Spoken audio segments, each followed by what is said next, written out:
जय हिंद प्यारे साथियों, क्या हाल चाल आप सभी के। उम्मीद करता हूँ आप सभी लोग अच्छे होंगे और बेहतरीन तरीके से अपनी तैयारी में लगे होंगे।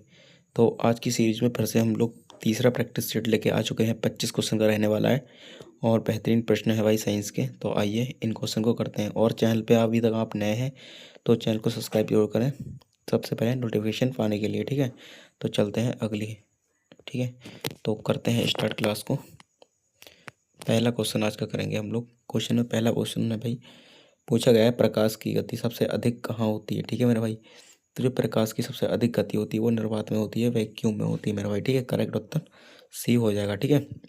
अगला क्वेश्चन है मेरे भाई यहाँ से, शक्ति का मात्रक क्या है। क्वेश्चन नंबर 2 मेरे भाई यहाँ से, शक्ति का मात्रक भाई पूछा गया है। तो शक्ति का मात्रक भाई सभी को पता है, वॉट होता है, ठीक है। ऑप्शन भी करेक्ट हो जाएगा। पास्कल आपका पता होगा, दाब का मात्रक है भाई, दाब का मात्रक हो जाएगा। और जूल आपको पता है, कार और ऊर्जा का, किसका, कार और ऊर्जा दोनों का मात्रक यहाँ से हो जाएगा, ठीक है। और न्यूटन तो सभी को पता है मेरे भाई, यहाँ से बल का मात्रक है ये, ठीक है। तो चलते हैं अगले क्वेश्चन की ओर।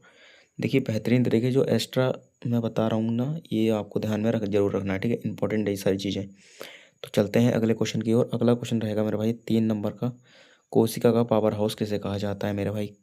तीसरे नंबर का क्वेश्चन में पूछा गया कोशिका का पावर हाउस किसे कहा जाता है। तो सभी को पता है कोशिका का पावर हाउस जो है मेरे भाई माइक्रोकांडिया कहा जाता है, ठीक है। तो चलते हैं अगले क्वेश्चन की ओर। बेहतरीन क्वेश्चन है, न्यूटन के प्रथम नियम को और क्या कहते हैं, ठीक है। तो न्यूटन का जो प्रथम नियम है उसे जड़त्व का नियम मेरे भाई कहा जाता है, आपको ध्यान में रखना है, ठीक है। जो हमारा तीसरे नंबर का न्यूटन का जो तीसरा नियम है वो क्रिया प्रतिक्रिया का नियम है, आपको ध्यान रखना है। चलते हैं अगले क्वेश्चन की ओर। 5वां नंबर का मेरा भाई क्वेश्चन है, नमक का रासायनिक नाम भाई पूछा है, रासायनिक सूत्र पूछा है, ठीक है। रासायनिक सूत्र जो हो जाएगा मेरा भाई वो NaCl हो जाएगा और रासायनिक नाम क्या हो जाएगा, सोडियम क्लोराइड, ठीक है। और जल का सूत्र आपको पता है H2O है और भारी जल का क्या हो जाता है D2O हो जाता है, ठीक है। और हाइड्रोक्लोरिक अम्ल ये हो जाएगा हमारे पास HCl और का CO2 कार्बन डाइऑक्साइड हो जाएगा, ठीक है। और अगले क्वेश्चन की ओर चलते हैं।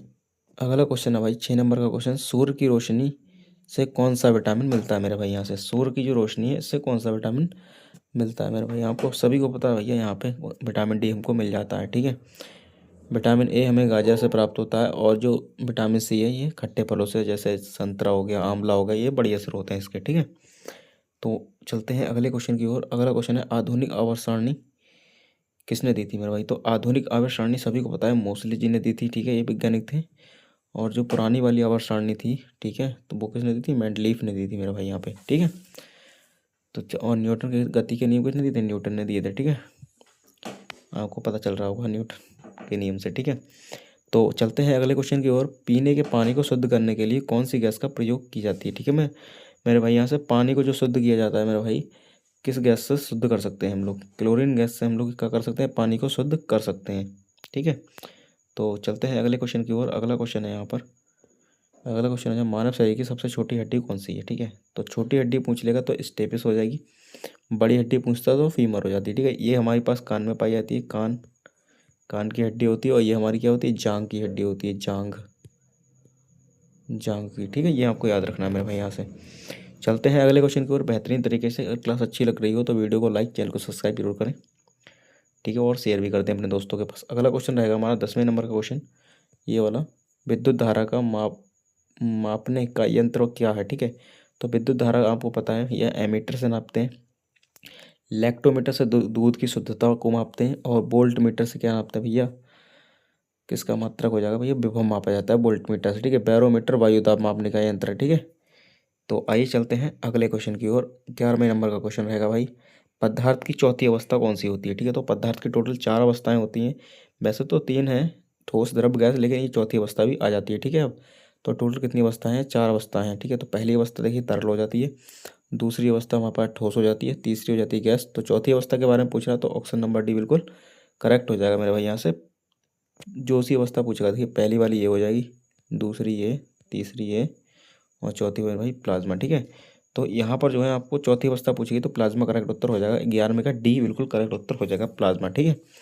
तो क्वेश्चन नंबर 12 को आइए करते हैं। ये भी है, लोहे का सबसे शुद्ध रूप कौन सा है। तो लोहा का शुद्ध रूप पूछा गया है मेरे भाई, ठीक है। तो सोहा का जो है लोहा का जो है शुद्ध रूप पिटवा लोहा हो जाएगा। इसका करेक्ट उत्तर ऑप्शन नंबर बी बिल्कुल करेक्ट हो जाएगा। ठीक है, तो चलते हैं अगले क्वेश्चन की ओर। अगला क्वेश्चन है भाई यहाँ पर क्वेश्चन नंबर जो 13 रहेगा भाई, यहाँ से इसको करते हैं। क्वेश्चन जो 13 है इसमें पूछा गया विद्युत का सबसे अच्छा सुचालक कौन सा है। ठीक है, तो विद्युत का और ऊर्जा का, ऊष्मा का, ठीक है, ऊष्मा का, ये दोनों का है, ये मेरा चांदी हो जाता है मेरा भाई, सिल्वर यहाँ से। ठीक है, ये हमारा ऊष्मा का भी अच्छा सुचालक है और विद्युत धारा का भी। ठीक है, तो चलते हैं अगले क्वेश्चन की ओर। बेहतरीन तरीके से आप लोग को समझ में आ रहा होगा। वीडियो अच्छी लग रही हो तो लाइक शेयर जरूर करें अपने दोस्तों को। ठीक है, तो चलते हैं अगले क्वेश्चन की ओर। 14 नंबर का क्वेश्चन है मेरे भाई, यहाँ से 14 नंबर का क्वेश्चन है मेरे भाई, गाजर में कौन सा विटामिन प्रचुर मात्रा में पाया जाता है भैया। भाई गाजर में जो आपको सभी को पता है कौन सा, विटामिन ए जो है इसका करेक्ट उत्तर हो जाएगा मेरे भाई यहाँ से।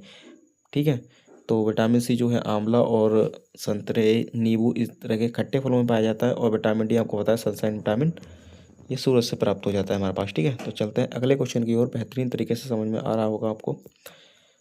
तो 15 नंबर क्वेश्चन है, ध्वनि की गति हवा में कितनी होती है। तो 332 मीटर पर सेकंड ध्वनि की जो है हवा में गति होती है मेरे भाई यहाँ से।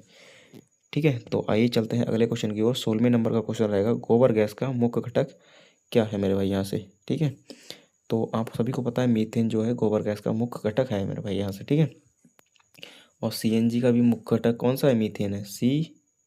यहाँ लिख देता हूँ सीएनजी। ठीक है, सीएनजी गैस है, इसका भी मुख्य घटक क्या है, मीथेन है। एलपीजी का मुख्य घटक क्या है, एलपीजी का मेरे भाई यहाँ से ब्यूटोन हो जाएगा करेक्ट उत्तर। ठीक है, देखिए जो एक्स्ट्रा मैं बता रहा हूँ, ठीक है, इसको जरूर तैयार कीजिएगा आप अच्छे से, बढ़िया से, इंपॉर्टेंट क्वेश्चन होंगे। ठीक है, ये तो आइए चलते हैं अगले क्वेश्चन की ओर। अगला क्वेश्चन है 70 नंबर का क्वेश्चन है भाई यहाँ पे। इसमें पूछा गया है विद्युत बल्ब के अंदर कौन सी गैस भरी होती है। तो आप सभी को पता है नाइट्रोजन या आर्गन गैस जो है विद्युत बल्ब के अंदर भरी होती है। ठीक है, और विद्युत बल्ब का जो फिलामेंट किसका बना होता है, टंगस्टन का बना होता है। ये आपको ध्यान रखना है मेरे भाई यहाँ से। चलते हैं अगले क्वेश्चन की ओर। 18वें नंबर का मेरे भाई क्वेश्चन है यहाँ पर। इसमें पूछा गया है रक्त का शुद्धिकरण कहाँ होता है। ठीक है, तो रक्त का शुद्धिकरण कहाँ होता है भैया, किडनी में होता है, वृक्क में होता है मेरे भाई यहाँ से। ठीक है, करेक्ट उत्तर हो जाएगा। तो चलते हैं अगले क्वेश्चन की ओर। अगला क्वेश्चन है भाई यहाँ से, सबसे भारी गैस धातु कौन सी है। ठीक है मेरे भाई, सबसे भारी धातु के बारे में पूछा गया है। ठीक है, तो जो भारी धातु है हमारी, ये ऑस्मियम हो जाएगी। ठीक है, हल्की पूछ लिया था तो लिथियम हो जाती। ठीक है, हल्की रहेगी तो लिथियम, भारी रहेगी तो ऑस्मियम। भारी पूछी गई है तो ऑस्मियम हो जाएगी। ऑप्शन नंबर बी बिल्कुल करेक्ट हो जाएगा इसका। ठीक है, एक अधातु है जो द्रव के रूप में है भाई भाई पारा। ठीक है, कमरे के तापमान पर द्रव में हो जाती है, क्या है, पारा है। ये आपको ध्यान रखना है। अगला क्वेश्चन है क्वेश्चन नंबर 20 अपना। आइए इसको भी करते हैं। तो त्वरण का ऐसा ही मात्रक। ठीक है, त्वरण क्या होता है, ए बराबर बी अपॉन टी होता है। ठीक है, तो वी होता है मीटर पर सेकंड, और नीचे ऑलरेडी टी समय है तो इसका 1 सेकंड हो तो 2 सेकंड होगा, यानी मीटर पर सेकंड स्क्वायर हो जाएगा मेरे भाई करेक्ट उत्तर। ठीक है, तो इस ऑप्शन नंबर 20 का बिल्कुल करेक्ट हो जाएगा। ठीक है, तो चलते हैं अगले क्वेश्चन की ओर। 21 नंबर का क्वेश्चन है भाई यहाँ पे। 21 नंबर में हमसे कहा गया है किस रंग का विक्षेपण सबसे कम होता है मेरे भाई। ठीक है, तो इसको देखिए समझने के लिए आपको थोड़ा सा रंगों की तरफ आपको समझना पड़ेगा। ठीक है, तो जो हमारा प्रिज्म होता है उससे हमारे 7 कलर निकलते हैं। प्रिज्म से, जो प्रिज्म होता है मेरे भाई यहाँ से कितने कलर लगते हैं, 7। कौन सा, बै बैगनी होता है, आसमानी होता है, नीला होता है, पीला होता है, ठीक है, नारंगी होता है और लाल होता है मेरा भाई। 1 2 3 4 5 6 वे आ हा वे आ नी पी हा। ठीक है, यहाँ से हरा और आ जाएगा। ठीक है, इसके नीले के बाद में, ठीक है, पीला इसके बाद ये। ठीक है, तो हमसे पूछा गया है सबसे कम जो विक्षेपण होता है मेरे भाई, वो सबसे कम विक्षेपण होता है लाल रंग का। ठीक है, जो सबसे लास्ट में होगा लाल रंग। देखिए तरंग दैर्घ्य के अलावा कुछ भी पूछे, तरंग दैर्घ्य पूछेगा सबसे अधिक किसकी है तो लाल रंग की हो जाएगी। ठीक है, तरंग दैर्घ्य पूछेगा तो किसकी हो जाएगी मेरे भाई, लाल रंग की हो जाएगी, लाल रंग की। ठीक है, बाकी कुछ पूछ लेगा, ठीक है, तो वो कम होती चली जाएगी। ठीक है, यानी लाल की सबसे कम रहेगी। बल विक्षेपण इस पर पूछा गया है, विक्षेपण का सबसे कम। ठीक है, तो ये हो जाएगा मेरे भाई यहाँ से करेक्ट उत्तर ए वाला। ठीक है इसका। तो चलते हैं अगले क्वेश्चन की ओर। अगला क्वेश्चन है मेरे भाई, सोने में घुल जाता है, सोना किस में घुल जाता है मेरे भाई यहाँ से। ठीक है, तो सल्फ्यूरिक नाइट्रिक एसिड यानी एल्वारेजिया, अम्लराज, ठीक है, पानी। तो ये हमारा जो होता है एक्वारेजिया, अम्लराज जो होता है, इसमें जो सोना हमारा घुल जाता है मेरे भाई बेहतरीन तरीके से। ठीक है, तो 23 नंबर पे चलते हैं। 23 नंबर के क्वेश्चन में पूछा गया है हीमोग्लोबिन में कौन सी धातु पाई जाती है मेरे भाई। हीमोग्लोबिन में आप सभी लोगों को पता है आयरन धातु जो है मेरे भाई पाई जाती है। और आप ये भी बताना है आपको आयरन की कमी से कौन सा रोग होता है, आयरन की कमी से रोग, ठीक है, ये आपको बताना है मेरे भाई यहाँ से, ठीक है। आयरन की कमी से होने वाला रोग बताना है आपको कौन सा होता है। कमेंट बॉक्स में उत्तर जरूर दीजिएगा मेरे भाई इसका, ठीक है। तो आइए चलते हैं अगले क्वेश्चन की ओर। अगला क्वेश्चन है अपने पास, वायुमंडल का दाब किससे मापते हैं, ठीक है। तो वायुमंडल का दाब सभी को पता है बैरोमीटर से नापते हैं, ठीक है। और जो वायुमंडल की आर्द्रता होती है वो हाइग्रोमीटर से नापते हैं, थर्मामीटर से टेम्परेचर मापा जाता है, एमीटर से विद्युत धारा नापी जाती है, आपको सभी पता है मेरे भाई यहाँ से, ठीक है। और विद्युत धारा का जो है एम्पियर क्या होता है, इसका मात्रक हो जाता है मेरे भाई यहाँ से, ठीक है।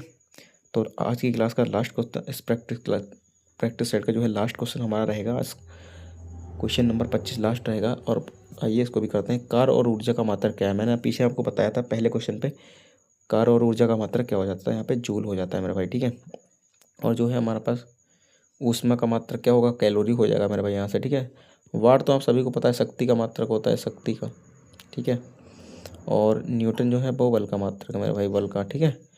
और 1 HP बराबर कितना होता है, नहीं 1 HP बराबर 746 वाट होता है, ये आपको ध्यान रखना है मेरे भाई यहाँ से, 746 वाट हो जाता है, ठीक है।